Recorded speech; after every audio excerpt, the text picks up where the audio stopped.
सर्वसामान्यांच्या हक्काचा आवाज जागर जनस्थान। नाशिक महानगरपालिका साजरा करत आहेत स्वच्छतेचा हरित कुंभ।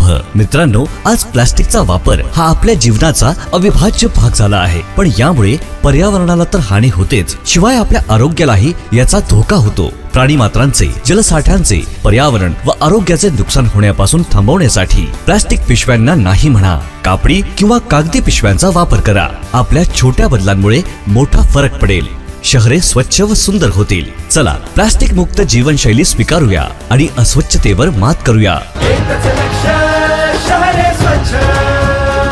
नाशिक महानगरपालिका नाशिक तर्फे जनहितार्थ प्रसारित।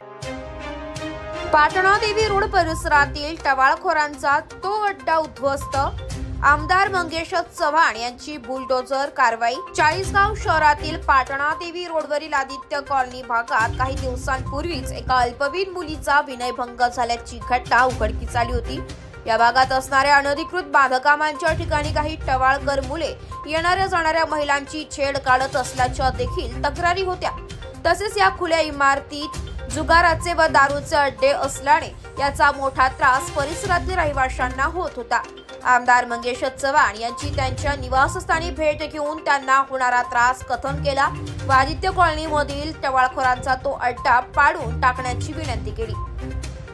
विषयाचे गांभीर्य लक्षात घेत आमदार मंगेश चव्हाण यांनी तात्काळ चाळीसगाव नगर परिषदेचे मुख्य अधिकारी सौरभ जोशी यांना फोन करून सदर बांधकाम पाडण्यासाठी यावे असे कळवले व तात्काळ स्वतः महिलांसोबत त्या भागाला भेट दिली।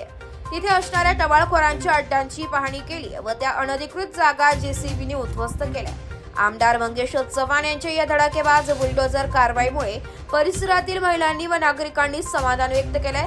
हा केला धावून येत तात्काळ बंदोबस्त केल्याबद्दल परिसराच्या वतीने आमदार मंगेश चव्हाण यांचा सत्कार करण्यात आला। तुमचा भाऊ हा नेहमी तुमच्या सोबत असून कुठल्याही प्रकारची अडचण आली तरी मी अर्ध्या रात्री तुमच्यासाठी हजर राहील। तसेच या भागातील नगरपालिकेच्या खुल्या जागांना देखील तार कंपाऊंड करण्याचे आश्वासन आमदार मंगेश चव्हाण यांनी यावेळी दिले।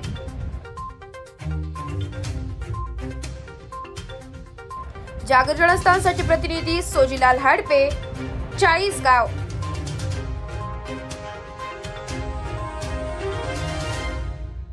नाशिक महानगरपालिकेच्या सार्वजनिक आरोग्य विभागाच्या वतीने जाहीर आवाहन। गुइलेन बॅरे सिंड्रोम अर्थात GBS ला घाबरू नका, पण दक्षता घ्या। पाणी उकळून प्या, स्वच्छ आणि ताजे अन्न सेवन करा। शिजलेले व न शिजलेले अन्न एकत्रित ठेवू नका। लक्षात ठेवा, अचानक पायात किंवा हातात कमजोरी किंवा लकवा, चालताना त्रास किंवा अशक्तपणा, बऱ्याच दिवसांपासून डायरिया अशी लक्षणे आढळल्यास त्वरित डॉक्टरांचा सल्ला घ्यावा व तात्काळ उपचार सुरू करावा। सार्वजनिक आरोग्य विभाग, मनपा नाशिक द्वारे जनहितार्थ प्रसारित।